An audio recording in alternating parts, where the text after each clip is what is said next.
नमो अरिहन्ताळं नमो सिद्धाळं नमो आयलीयाळं नमो वज्रायाणं नमो लोये सर्वसाहूणं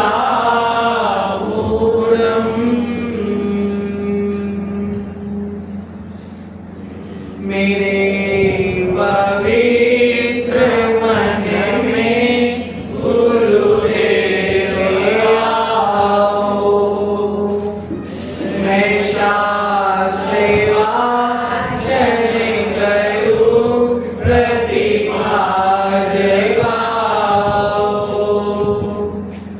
अरिहंत भाषित सभी शुद्ध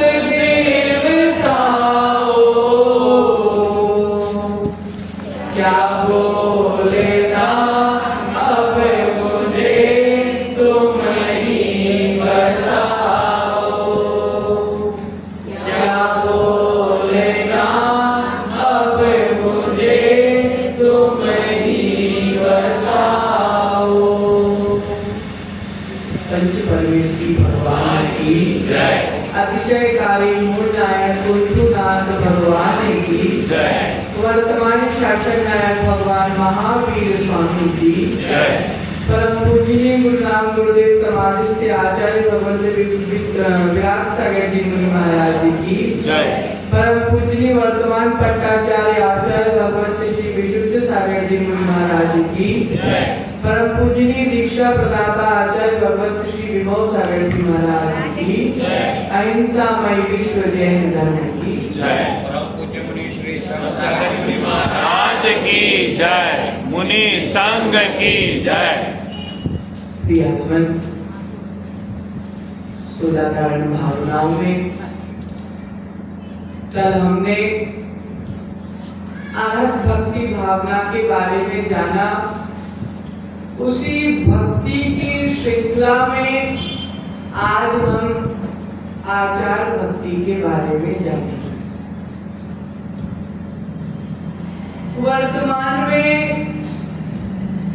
पंच परमेष्टि ही हमारे आस्था के केंद्र हैं।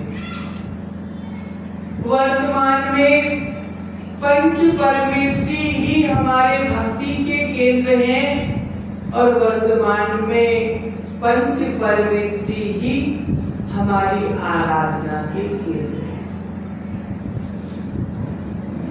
लेकिन पंच परमेष्टि हमारे पंच महागुरु अनंत सिद्ध आचार्य उपाध्याय सर्व साधु, हमारा दुर्भाग्य है कि हमारा जन्म एक ऐसे काल में हुआ, हमारा जन्म ऐसे पंचम काल में हुआ जहां हमें साक्षात अरिहंत भगवान के दर्शन नहीं मिले।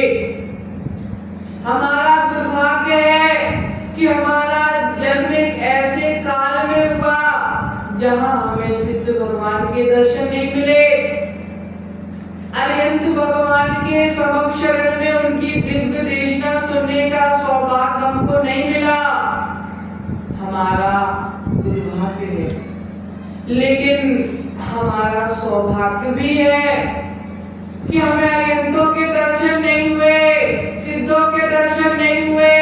लेकिन हमारा सौभाग्य है इस पंचम काल में, इस खोटे काल में, इस भोग विलास के काल में, इस कली काल में आचार्य उपाध्याय साधु तीन परमेष्टि के दर्शन हमको प्राप्त हुए।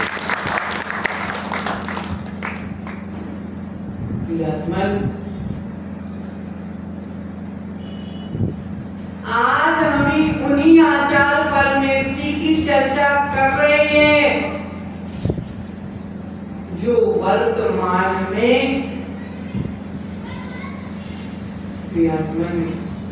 आज हम उन्हीं आचार्य परमेष्टि की चर्चा कर रहे हैं जो वर्तमान में हमारे लिए वर्तमान के समान है।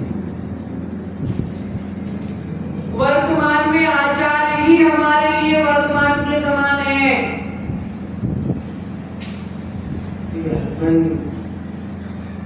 पंचाचार के प्रपालक होते हैं आचार्य परमेष्ठी।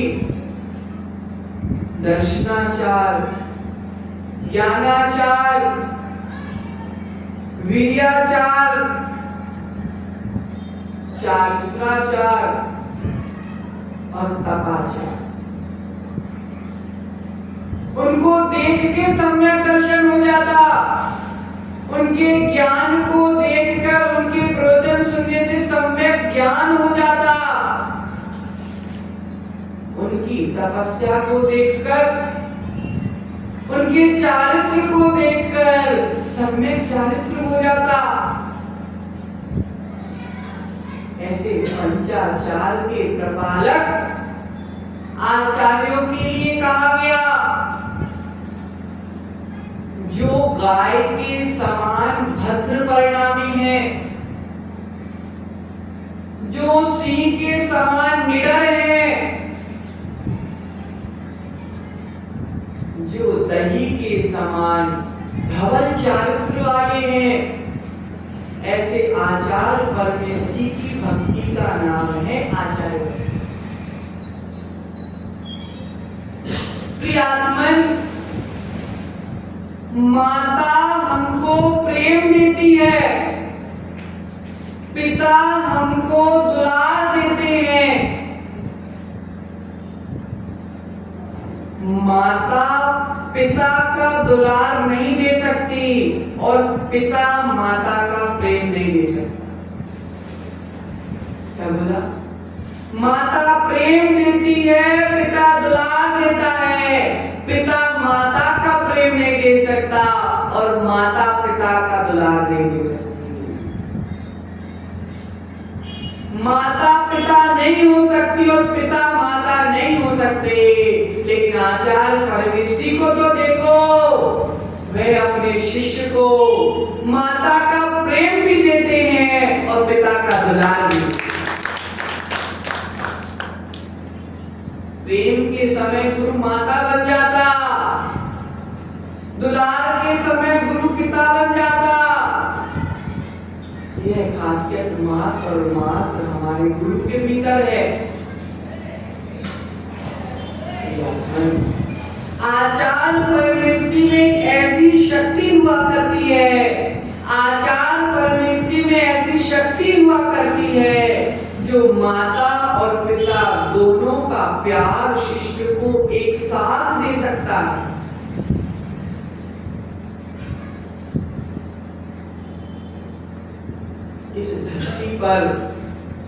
इस धरती पर वे जीव धन्य हैं जो मुनि पद को धारण करके आत्मा का कल्याण कर रहे। धरती पर वे जीव धन्य हैं जो मुनि पद को धारण करके अपना कल्याण कर रहे हैं। और धरती पर वे जीव धन्य धन्य हैं जो आचार्य पद को धारण करके स्वयं का भी कल्याण कर रहे हैं और अन्य जीवों का भी। स्वयं ने दीक्षा धारण की, स्वयं का कल्याण कर लिया और अनेक अनेक भव्य जीवों को दीक्षा शिक्षा देकर अनेक भव्य जीवों का भी कल्याण कर रहे हैं। उसका नाम है आचार्य। प्रियात्मन, गांव का मुख्य सरपंच कौन होता? गांव का मुख्य, गांव का मुख्य सरपंच, जिले का मुख्य विधायक, गांव का नेता सरपंच, जिला का नेता विधायक, राज्य का नेता मुख्यमंत्री और देश का नेता प्रधानमंत्री। भैया, गांव सरपंच के अनुसार चलता है, जिला विधायक के अनुसार चलता है, राज्य मुख्यमंत्री के अनुसार चलता है और देश प्रधानमंत्री के अनुसार चलता है। उसी प्रकार मोक्ष मार्ग आचार्य परमेश जी के अनुसार।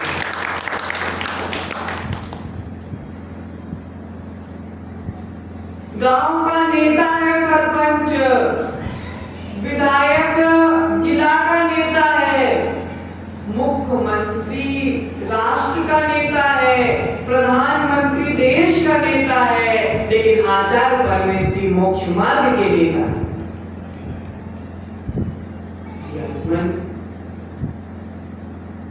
संसार में भटक रहे प्राणियों को, संसार में पापों में डूबे प्राणियों को, संसार में कषायों में डूबे प्राणियों को इस संसार के जाल से निकालने वाला कौन है?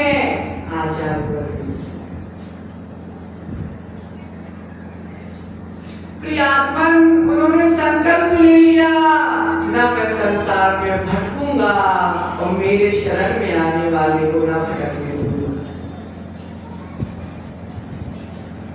प्रियात्मन संसार से निकालकर मोक्ष मार्ग पर लगाने वाले आचार्य परमेश की धन्य है।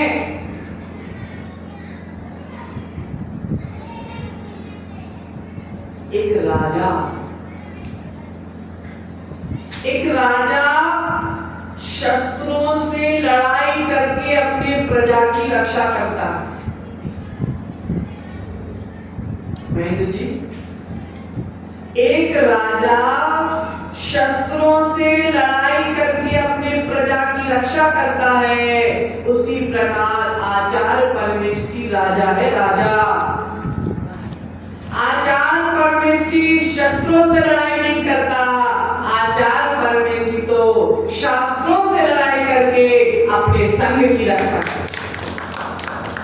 राजा राज्य की रक्षा करता है, आचार्य संघ की रक्षा करता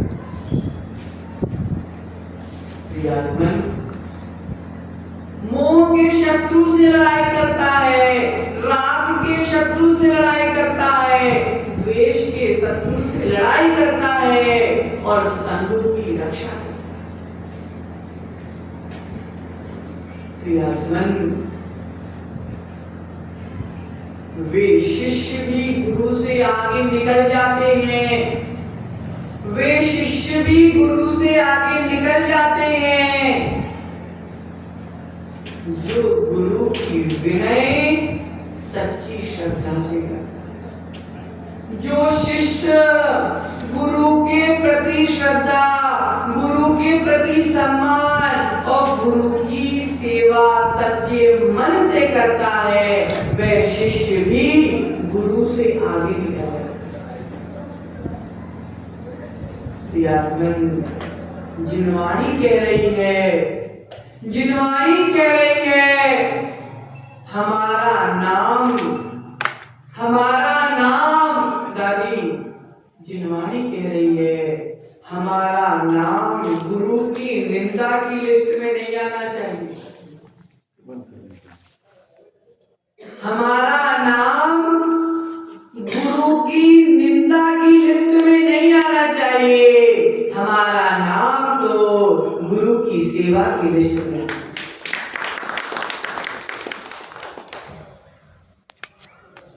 क्योंकि निंदा से हमारा नुकसान है और सेवा से हमारा फायदा,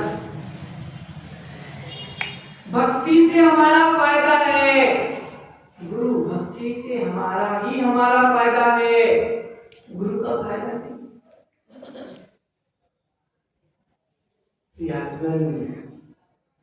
आचार्य पद बहुत गरिमापूर्ण पद है, आचार्य पद बहुत गरिमापूर्ण पद है। आचार्य कोई उपाधि नहीं है कि किसी को भी दे दी जाए। आचार्य पद कोई उपाधि नहीं है कि किसी को भी आचार्य बना दिया जाए। आचार्य पद तो संघ को संभालने की जिम्मेदारी।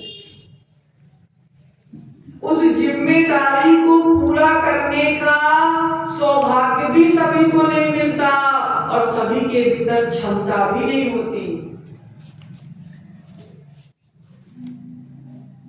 जो संघ के नायक होता है, जो संघ का संचालक होता है, जो आचार संघ की परंपरा को आगे बढ़ाने वाला होता है, उसका नाम है आचार्य परमेष्ठी।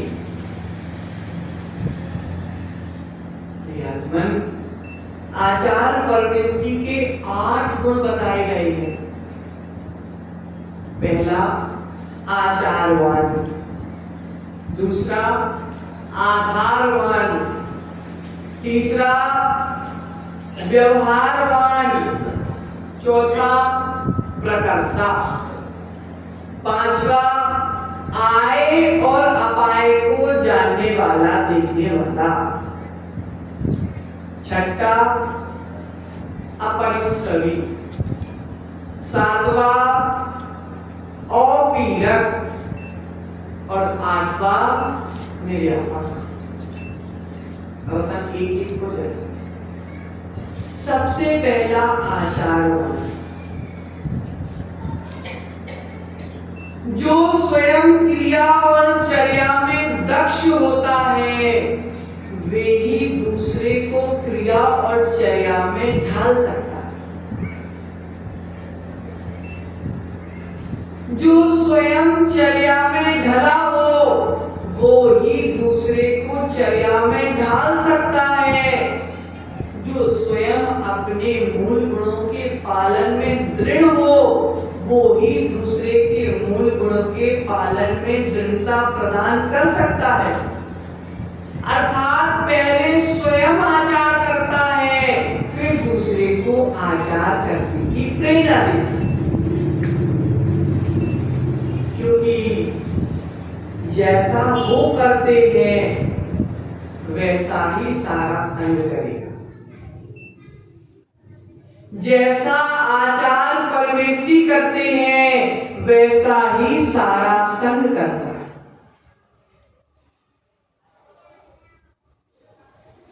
चाहे 20 वर्ष का मुनि हो, चाहे 90 वर्ष का मुनि हो, चाहे 20 वर्ष का मुनि हो, चाहे 90 वर्ष का मुनि हो, अनुशासन और चर्या दोनों के लिए एक बराबर।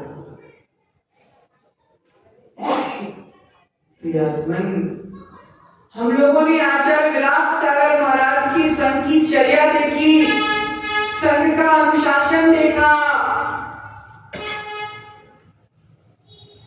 वह मुख से तो बहुत कम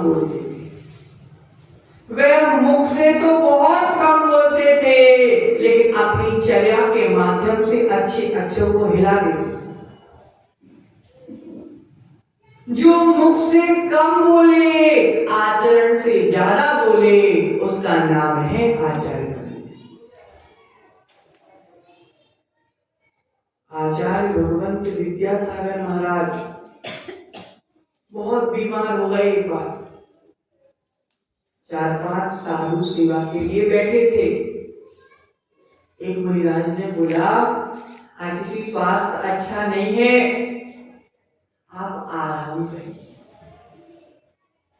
आज की सामायिक आप लेटे लेटे कर लीजिए, आपका स्वास्थ्य अच्छा नहीं है। आजीशी ने बोला, सामायिक तो मैं लेटे लेटे कर लूंगा,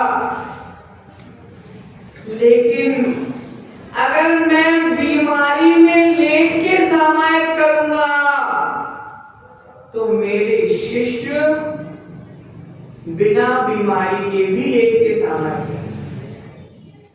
क्या जवाब दिया? अगर मैं बीमारी में लेट के सामायिक करूंगा, तो मेरे शिष्य स्वस्थ अवस्था में भी लेट के सामायिक करेंगे। आजीशी ने उस दिन सारी सामायिक खड़े हो। इसका नाम है आचार्य परमेष्ठी। जो स्वयं की चर्या में दृढ़ है, उसके शिष्य भी चर्या में दृढ़ होंगे, और जो स्वयं की चर्या में शिथिलता है तो उसके शिष्य भी चर्या में शिथिलता ही होगी। क्योंकि शिथिलाचार के अनुसार चलने वाला आगम के अनुसार नहीं चल सकता। शिथिलाचार के अनुसार चलने वाला आगम के अनुसार नहीं चल सकता, और ना दूसरे को आगम के अनुसार चला सकता है। आगम के अनुसार चलने वाला ही दूसरे को आगम के अनुसार चला सकता है। प्रियतमन, दूसरा गुण ये आचारवान गुण हो गया। आचारवान अर्थात आचरणवान, जो स्वयं अच्छा है वो ही अपने शिष्यों को अच्छा बना सकता है, पहला गुण। फिर दूसरा गुण आधारवान, जो साधु संघ के लिए आधार हुआ करता है, उसका नाम है आचार्य। संघ का आधार आचार हुआ करता है।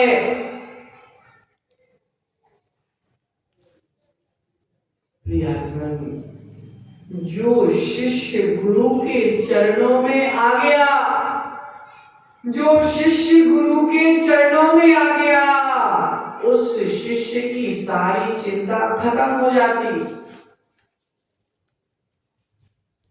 जो शिष्य गुरु के चरणों में आता है उसकी सारी चिंताएं खत्म हो जाती हैं और चिंतन प्रारंभ हो जाता है।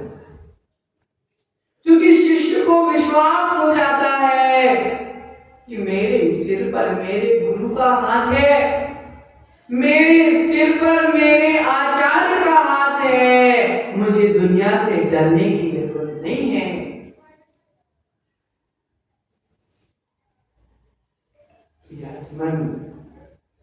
गुरु का मार्गदर्शन ही जीवन का उद्धार करता है। आचार्य भगवंत कहते हैं कि अगर शिष्य को गुरु आदेश दे रहे हैं, अगर शिष्य को गुरु आदेश दे रहे हैं, वह आदेश देना शिष्य का स्वभाव है। जिनके गुरु शिष्यों को आदेश नहीं देते उनके शिष्य भटक जाते हैं, और जो शिष्य गुरु के आदेश पर चलता है वह शिष्य कभी संसार में भटकता नहीं है। गुरु का आदेश मिलना, गुरु की आज्ञा मिलना शिष्य का सौभाग्य हुआ करता है। प्रियतमन, इसका नाम है आधारवान, क्योंकि शिष्य का आधार गुरु हुआ करता है। जिस मकान की नींव कमजोर हो वह मकान जल्दी गिर जाता है। नहीं भैया, जिस मकान की नींव कमजोर हो वह मकान जल्दी गिर जाता है, और जिस शिष्य के जीवन में आचार्य की भक्ति कमजोर हो वह शिष्य संसार में डूब जाता है। ये हो गया आधार। फिर तीसरा गुण व्यवहार। आचार्य परमेष्ठी व्यवहार कुशल हुआ करते हैं। वह प्रायश्चित आदि ग्रंथों के ज्ञाता हुआ करते हैं।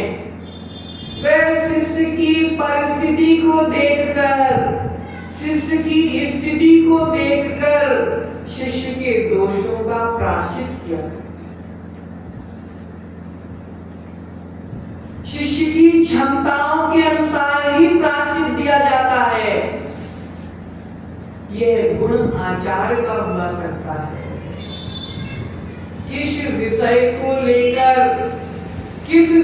को लेकर कौन सी बात कौन से शिष्य को समझाना है, यह गुण आचार्य परमेष्ठी का हुआ करता है। बात कहीं भी कर देना, ये आचार्यों के गुण नहीं है। शिष्य को कैसे समझाना है, किस तरीके से समझाना है, शिष्य को कहाँ डांटना है, शिष्य को कहाँ प्रेम देना है, ये सब व्यवहार कुशलता आचार्य के भीतर है। इसका नाम है व्यवहारवान गुण।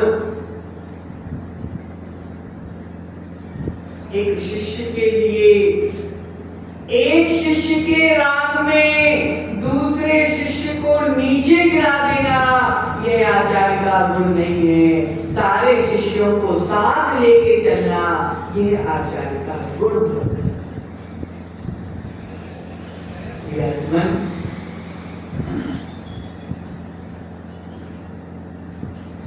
एक बार आचार्य भगवंत विद्यासागर महाराज बिहार में थे। 40 पीछी साथ में थी।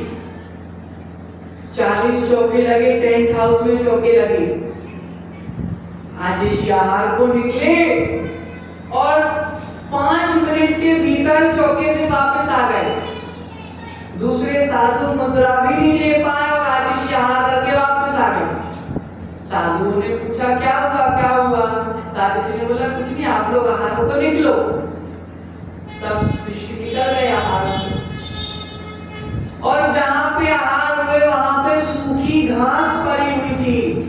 सारे शिष्यों ने आहार कर लिया। आहार के बाद इर्यापद भक्ति में पहुंचे। इर्यापद भक्ति में पहुंचे तो आचार्य ने बोला, आचार्य ने तो पूछा कि आपके इतनी जल्दी आहार क्यों हो गए? आचार्य मौन है, कुछ नहीं बोले। फिर अगले दिन जब नगर में प्रवेश हुआ तो आचार्य ने बोला शिष्यों से, हमारा आज का उपवास है। शिष्यों ने बोला आचार्य कल आहार अच्छे नहीं हुए, अपन इतना लंबा विहार करके और आप उपवास? नहीं, आज हमारा उपवास। आप लोग आहारों को निकले। जब आहार करके जब सब शिष्य आ गए तो आचार्यों ने पूरे शिष्यों को बैठाया। आचार्य ने इर्यापद भक्ति हुई तो आचार्य ने बोला कल के चौकों में सूखी घास पड़ी हुई थी, स्थान प्रासुक नहीं था।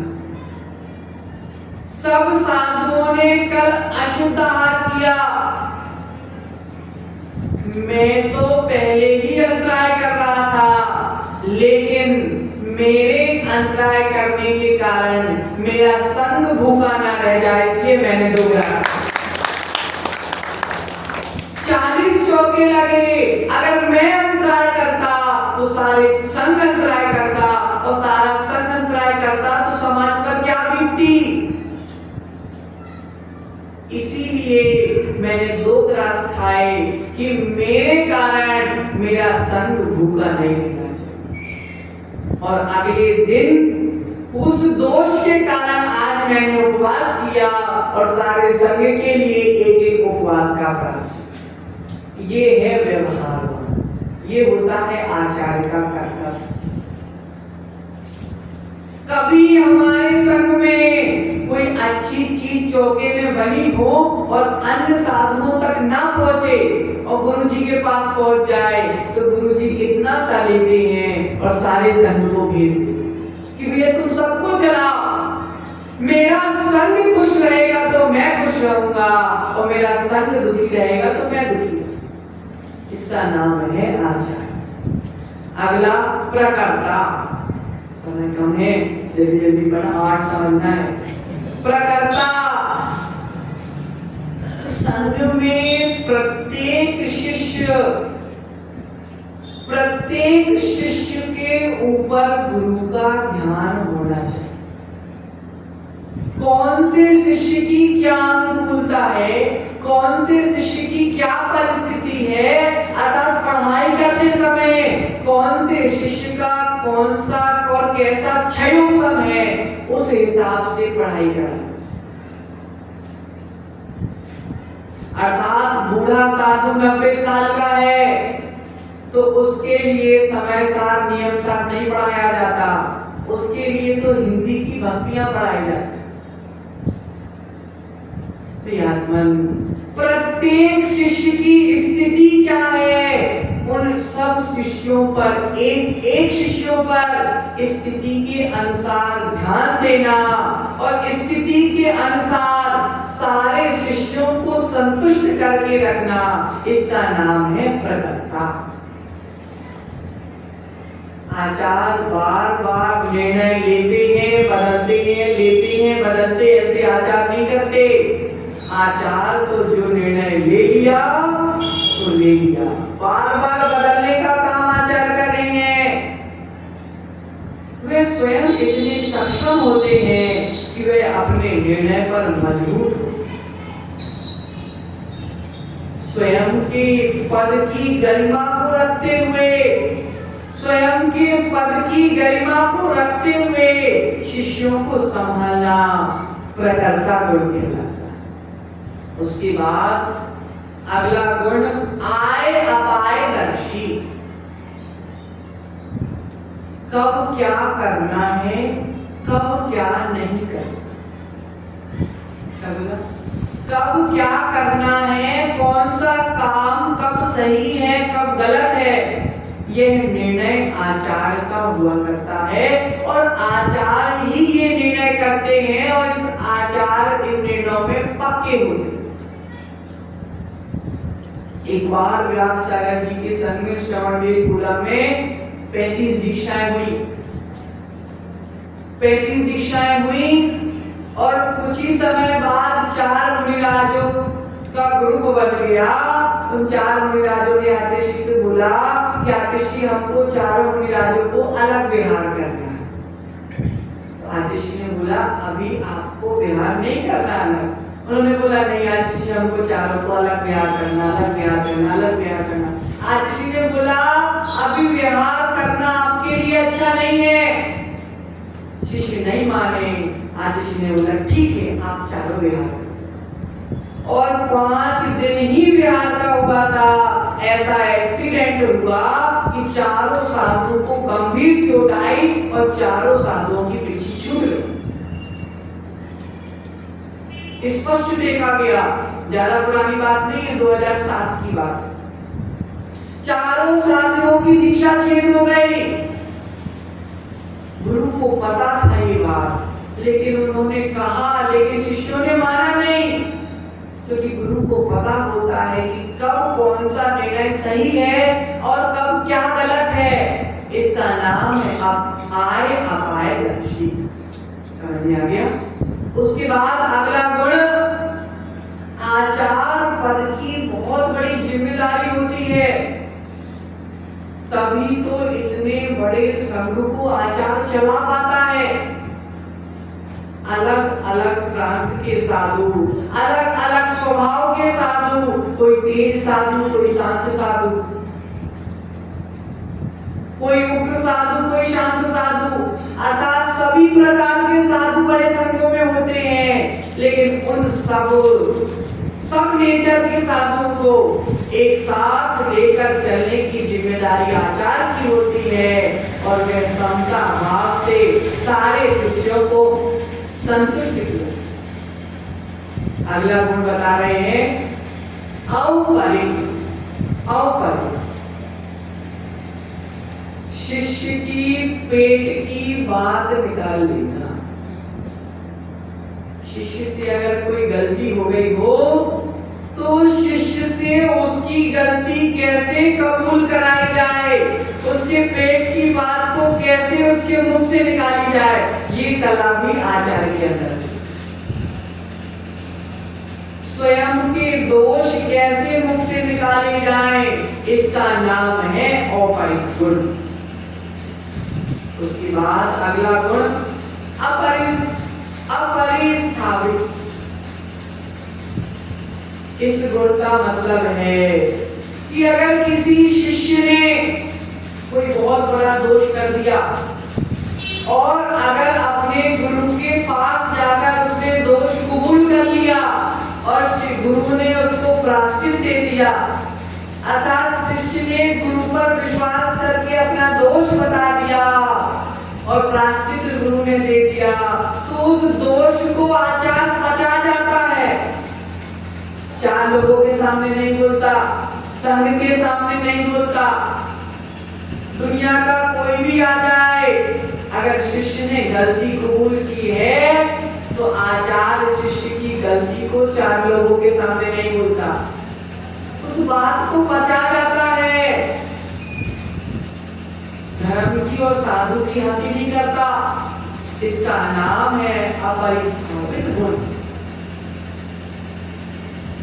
अब वह आचार्य इतना समझदार होता है कि संघ में किस समय क्या कार्य होना है, संघ में किस समय किस साधु को क्या आवश्यकता है, आचार्य जान जाता है और उस सामग्री की पूर्ति, उस जरूरत की पूर्ति आचार्य बिना बोले कर देता है।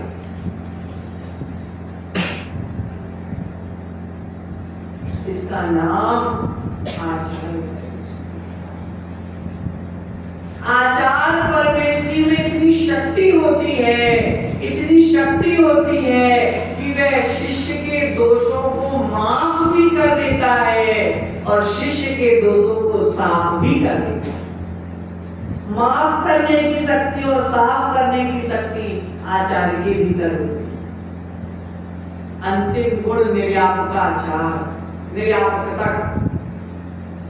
इस गुण में अगर किसी साधु को, अगर कोई साधु संलिग्ना समाधि की ओर बढ़ रहा है, अगर कोई साधु संलिग्ना चल रही है किसी साधु की, तो उस साधु को संबोधन के माध्यम से उनके भावों को संभालना, संबोधन के माध्यम से, सेवा के माध्यम से उस छपक राज को समाधि की ओर आगे बढ़ाना, उनकी आहार कराना, उनकी सेवा करना, उनको संबोधन करना, विधिवत सारी क्रियाओं को करना निर्यापक गुण कहलाता है।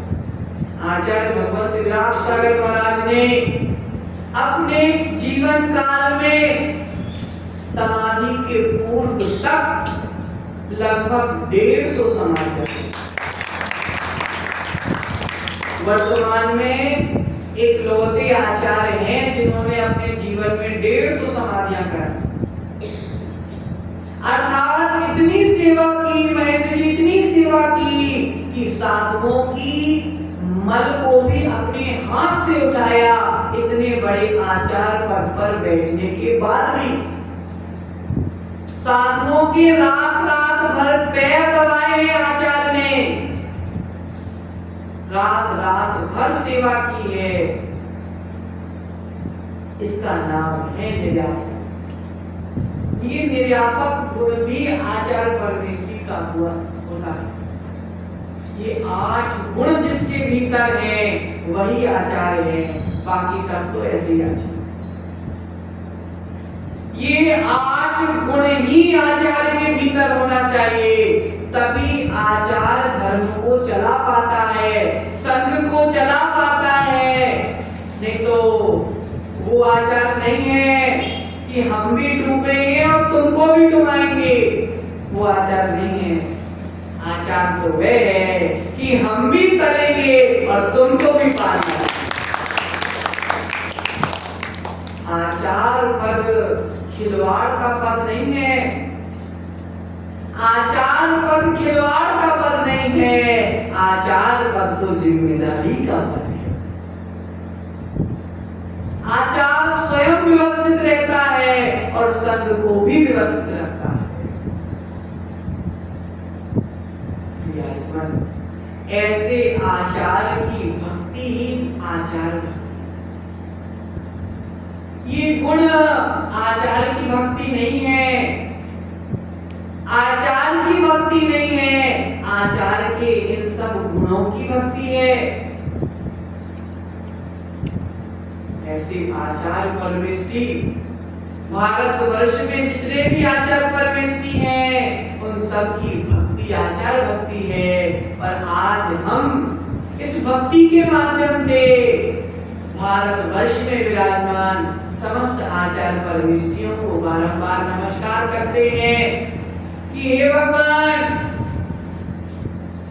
मेरा भी ऐसा भाग्य आए जब मुझे भी किसी आचार्य के हाथ से दीक्षा प्राप्त हो। तब हमारी आचार भक्ति सार्थक है। भक्ति करते रहना और दीक्षा की भावना नहीं करना तो भक्ति कोई काम की नहीं। आचार्य भगवंत स्वयं चर्या में चलते हैं, दूसरों को चर्या में चलाते हैं।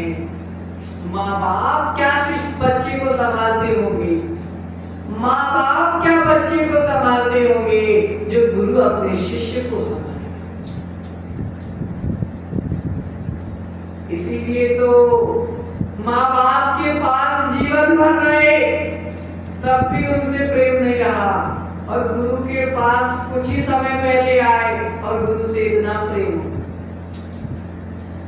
माँ बाप जो स्वयं मेहनत करते हैं बच्चे के लिए, माँ बाप जो स्वयं मेहनत करते हैं बच्चों के लिए और बच्चे को समय नहीं लगता, माँ बाप को छोड़ा गुरु के पास। माँ बाप को छोड़ने में समय नहीं लगता, लेकिन गुरु से दूर होने में बहुत समय लगेगा। गुरु से दूर होने के लिए माँ बाप से दूर होने में उतना दुख नहीं होता। हम लोग की दीक्षा हुई, एक भी आंसू नहीं बहे, उनके खूब बहते रहे। हम लोग के एक आंसू भी नहीं बहे। लेकिन गुरु से दूर होने पर शिष्य के आंसू रुकते नहीं है, तो वो आत्मलौकिक ध्यान नहीं है, वह तो गुरु के प्रति अनुराग है, गुरु के प्रति प्रेम है। जो प्रेम गुरु से मिलता था, जो प्रेम आचार्य से मिलता था, वह प्रेम अब हमको नहीं मिलेगा, उसका दुख। गुरु से दूर होने का दुख नहीं है, प्रेम नहीं मिलेगा, उसमें भी स्वार्थ है ना, स्वार्थ है। लेकिन ऐसा स्वार्थ सबके जीवन में आ जाए, सबके जीवन का कल्याण। इसी मनोभाव भावना के साथ समस्त आचार्यों को नमस्कार करते हुए परम पूजनीय दीक्षा प्रदाता आचार्य भगवंत विभव सागर जी महाराज की जय।